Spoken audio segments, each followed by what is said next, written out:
Hello lovelies, welcome back. What shall I shape this goat meat yam pepper soup so you don't miss out? Here are my goat meat. I'll be adding onion, crayfish, pepper, white pepper, salt, seasoning, diced onion. I'll give it a good mix. And I'll cover and steam it for 15 minutes on a medium heat. So yes, after 15 minutes, I'll be adding blended crayfish, calabash, nutmeg, and selim grains. So I'll add hot water from the kettle.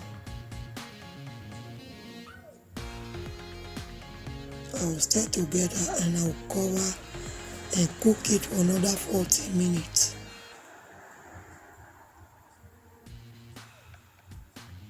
So yes, after 40 minutes, I'll be adding my yam cubes.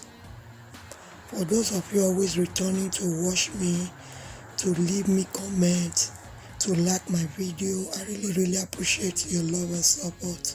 If you are new to the channel, please subscribe, turn on the post notification and be a member of the family. Also check my channel out for other videos that you might find helpful. So I added my basil leaves and I will stir and I will cover so that the steam can cook the basil leaf. So here is the outcome of our goat meat yam pepper soup. Enjoy. Thank you for watching. See you in my next one. Bye.